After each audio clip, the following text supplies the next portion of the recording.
been swerving, make it trendy, we look sexy, It's so icy, icy, icy, 엄마네 combination 새로운가 같이 머리 swag 남들이 잘 때도 쓸어 담지. Merci Jean-Luc d'être là. Oui. Ça va? Il a l'air heureux, il a l'air fatigué. On a l'impression qu'il a passé une bonne nuit, je pense. Hein. Ça va Jean-Luc? Oui. La nuit, elle était un peu courte, parce que... Excusez-moi, il y a quelqu'un qui claque des dents à côté de vous? Parce qu'il y a un drôle de bruit. On va régler ça, Jean-Luc, mais je vous rappelle tout de suite. Alors, c'est bon. Voilà. Alors, allez. Ne soyez pas vulgaire.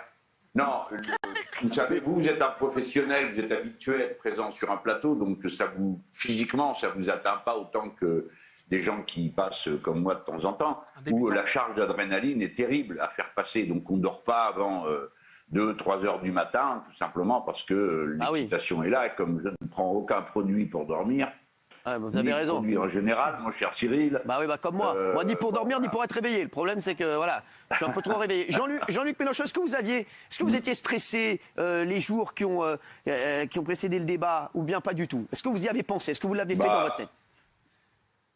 Bien sûr, ça serait pas normal si je n'étais pas stressé. Bien sûr que j'ai été stressé. Mais pas, peut-être que maintenant c'est le bénéfice de l'expérience. Pas comme c'était le cas auparavant ou dans d'autres campagnes que j'ai fait auparavant, campagne. Mais vous savez, il y a aussi une excitation qui est liée à l'exercice même de ce qu'on fait. Moi, je crois à ça, j'aime ça. Débattre, opposer des arguments, capter une pensée. Après, il y a l'art même du débat que M. Zemmour, faut pas trop lui en vouloir, il ne le maîtrise pas, il était journaliste, polémiste. Alors, il parlait tout seul.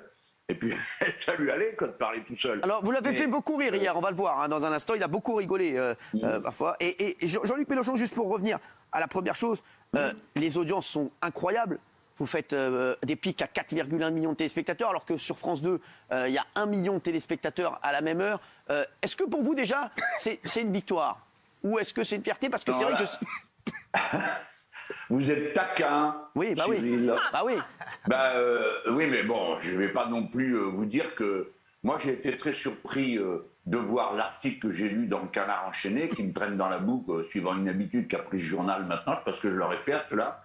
Et ils ont ramassé tous les ragots des gens de France 2 qui sont venus discuter avec nous. On a eu une discussion loyale avec eux. On leur a dit, voilà, ce qu'on trouvait un peu extravagant, pas acceptable dans leur manière de faire. Ils m'ont tout fait, hein.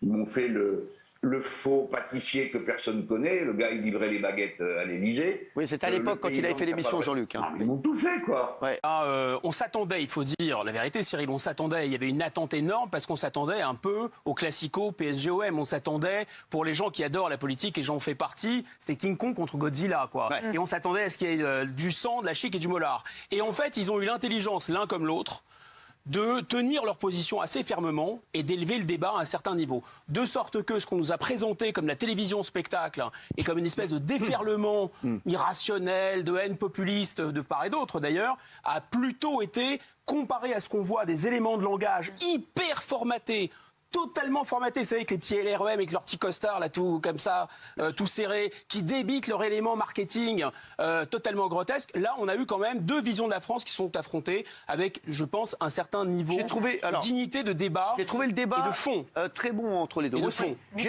trouve il y a beaucoup de gens qui m'avaient dit avant le débat, vous allez voir, ça va faire pchit, parce qu'on en attend tellement que on va tous être déçus. Et j'ai revu le débat. Il y avait du niveau. Je trouve franchement qu'il y avait du niveau. Et je trouve qu'on n'a pas été déçus. Il y a eu d'énormes punchlines. Il s'est passé des choses. C'était pas chiant. On va pas se mentir. À un moment, moi, je me suis dit, on va être déçus. Mais non, je trouve que ça a tenu ses promesses. Hein. Je peux ajouter un tout petit mot? Parce que, en fait, finalement, on est d'accord qu'il y a quand même une montée de ce qu'on pourrait appeler la radicalité. Jean-Luc Mélenchon, un discours radical, Éric Zemmour, un discours radical, Sandrine Rousseau qui est sortie avec des écolos, un discours radical, etc.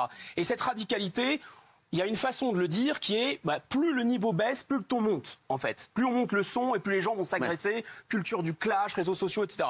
Moi, j'ai une autre lecture de ça. Je pense qu'à partir du moment où la classe dirigeante, qui nous gouverne depuis 40 ans, qui fait absolument nimp, et qui, en permanence, dit il est interdit d'avoir un mot plus haut que l'autre, effectivement, ça fait comme une cocotte minute. Et à mon avis, la pression, elle ressort. Et l'intérêt de Jean-Luc Mélenchon, comme d'Éric Zemmour, c'est d'articuler ça avec un discours cohérent et argumenté. Alors, je voudrais plaider un autre point de vue. Ne faites pas ça. Si tout est ramené à un match, alors il n'y a plus d'échange intellectuel possible. Quand vous me dites, j'avais compris que l'une avait perdu l'autre, etc., dans ce pays, c'est incroyable. Tout le monde est devenu un expert en communication. Et du coup, ça tue le sens de ce qui est dit. Parce que Ségolène Royal a commis des erreurs, c'est certain, dans le débat. Elle a pas su mener ce match. Mais elle a dit beaucoup de choses très intéressantes. Et tout ça a été tué par le fait que, bon, c'est l'autre qui a plié le match. Et Madame Le Pen, moi, je ne peux pas vous dire si elle a dit des choses intéressantes, elle m'exaspère dès qu'elle ouvre la bouche. Bon, je reconnais que je suis très partisan. Mais vous comprenez, ne réduisons pas à des matchs. Essayons de nous dire à chaque fois, regardez, hier soir, il y avait un truc frappant. Bien sûr qu'on est sur deux collines depuis 200 ans, mais il tournait en rond. Je veux dire, à part répéter qu'il faut jeter les immigrés, là, c'est vous la girouette, d'ailleurs, mais c'est tout ce qu'il avait à dire. Islam, islam, islam, islam, il sautait en rond. Et dès qu'on arrivait sur un autre sujet, il fallait qu'il ramène l'islam. Et puis des fois, quand il ne le faisait pas, c'est moi qui le ramenais dans sa mélasse. Et donc, il n'a pas vu le truc, il se laissait entraîner, quoi. Alors, il y a eu plein de... Oui, mais Jean-Luc, ou l'opinion qui a été donnée est assez juste. Ce qu'il incarne, Jean-Luc, c'est une pensée, la pensée républicaine, du partage, des partageux, qui pensent que la crise écologique est quelque chose, une crise mondiale, et qu'en France, il faut trouver des réponses. Et l'autre en face, c'est un autre type de pensée. Pourquoi Jean-Luc, il dit depuis 2 siècles, lorsque la Révolution française a eu lieu, il y a eu aussi des pensées qu'on appelait contre-révolutionnaires, qui pensent que la souveraineté du peuple, c'est pas possible, qui pensent que d'abord les hommes sont liés à un sol, une terre, et qu'on ne peut pas faire nation avec des gens égaux en droit, etc., etc. Et ce débat, il dure depuis 200 ans. Zemmour, c'est le champion de cette idée, de l'idée que finalement, t'es français, et que quand t'es musulman, tu peux pas être vraiment français. D'ailleurs, Zemmour l'a dit. On va pas faire le débat long. Non, mais c'est important. Non, mais ce que je veux dire, c'est que... C'est faux. Archi faux, il a dit le contraire hier. Alors attends, il a dit le contraire. Monsieur Bigot, je prends une seconde là-dessus parce que c'est marrant. Il a dit le contraire hier. Eh ben, hier, justement, il s'est déballonné hier. Parce que quand il dit au journal Causeur... Mais comment vous pouvez dire une chose de son contraire ? Écoutez-moi, laissez-moi terminer. Ah ça y est, quand il dit au journal Causeur, il y a quelques mois, les musulmans devront choisir entre la France et l'islam, hier, il ne l'a pas assumé. Quand il a défendu la remigration, Mélenchon lui a dit la remigration, hier il a dit « Ah non, c'est pas mon opinion ». Parce qu'il s'est déballonné. Donc vous ne pouvez pas dire une chose et son contraire. Non, c'est Zemmour qui dit une chose et son contraire. Bien sûr que non. Attendez, pardon, je parle français ou pas ? C'est Zemmour qui dit une chose et son contraire. Non, mais parce que vous venez de me dire... Votre leader, Maximo, vous a dit en 2010, il a dit mettez un voile. Si vous mettez les femmes qui mettent un voile se stigmatisent elles-mêmes. Aujourd'hui, il n'est plus sur cette ligne. C'est son droit. Il a le droit de changer. En 2017, il a dit le hijab est un chiffon. S'il vous plaît, s'il vous plaît. C'est pas moi qui l'ai dit, c'est Jean-Luc Mélenchon. J'aimerais qu'on reste... Qui a changé d'avis, qui n'a pas changé d'avis ? J'aimerais qu'on reste sur le débat, qu'on voit un extrait du débat. Pas à ma question. Regardez. Non mais Cyril, attendez, c'est important ce que vous avez dit parce que hier soir, je pense que Jean-Luc, il a marqué le point sur ce que je viens de dire. C'est-à-dire que Zemmour n'a pas assumé devant Mélenchon des propos qu'il tenait en plateau. Et je vais te dire, j'en ai parlé après avec Jean-Luc, ça rendait le débat compliqué avec Jean-Luc, c'est que tu vois que c'est avec un type qui s'évite en vérité, qui dit des provocations en disant les musulmans doivent choisir entre la France et l'islam. Et hier, il dit non, j'ai pas dit ça. Donc pour Jean-Luc, c'est compliqué. Et pourquoi il avait des notes, sans doute, Jean-Luc, sur cette table, c'est que Jean-Luc, il vient sérieusement il a bossé, et l'autre en face, il esquive. C'est pas un match, mais quand même sur les réseaux sociaux, Monsieur Mélenchon, vous en avez beaucoup joué avec le tweet qui m'a un peu choqué. Vous parliez de soulever Éric Zemmour, plus le TikTok, l'espèce de montage où quand vous êtes au bar, vous buvez un jus de... On l'a si vous voulez, on peut le voir. Regardez, on l'a. Attendez, on l'a. Je prépare mon débat avec Zemmour. C'est le 3e. Il y a surtout le tweet. Ça, c'est drôle. Oui, mais il y a le tweet où il dit qu'il va le soulever. Donc soulever, c'est sexuel. C'est en rapport avec la chasse. C'est quoi ? Non, mais voilà. Non, mais alors d'abord, le TikTok, c'est parce qu'ils m'ont tous saoulé toute la journée, comment je me préparais, tout ça. Enfin, alors, je me suis dit, on va le TikTok est drôle, hein, Jean-Luc. Je suis entouré d'une équipe de gens qui aiment bien mettre de l'humour dans tout. Après, le tweet dont vous parlez, je ne sais pas ce qu'il y a dedans. Alors après, tout le monde y a été, faut voir hier soir. Mais j'étais pas derrière, il ne peut pas être partout à la fois.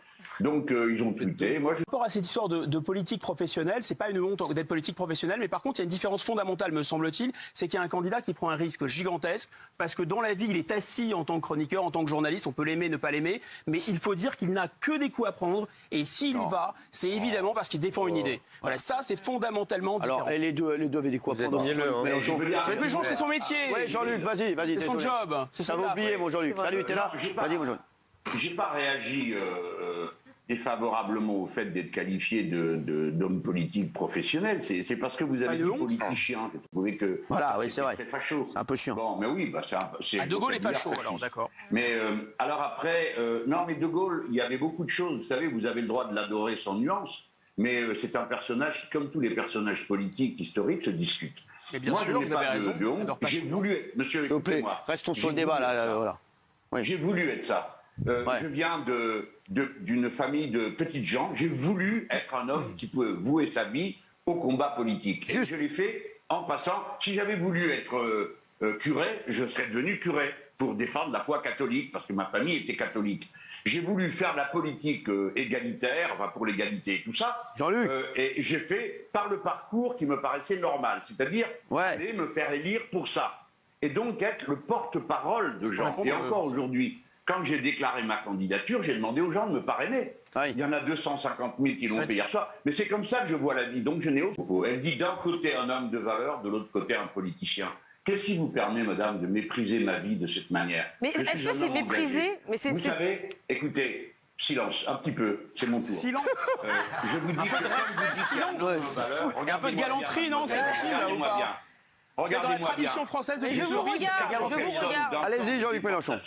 En Argentine. J'ai 2 décorations, l'une chilienne, l'autre argentine, pour avoir lutté contre des dictateurs et sorti des gens de prison. Respectez-moi. Mais je vous ai pas demandé votre LinkedIn. Respectez ou pas. Respectez Mais je vous respecte et je trouve ça très noble. Respectez vos adversaires. Une carrière politique est très noble, je ne l'ai pas dénigrée. Jean-Luc, dernière question parce qu'on va devoir rendre l'antenne. De valeur d'un côté et un politicien. Jean-Luc, est-ce que vous ne rendez même pas compte de ce qu'est l'existence d'un militant? Vous ne savez rien de tout ça. Jean-Luc, on en reparlera si tu veux, mon Jean-Luc.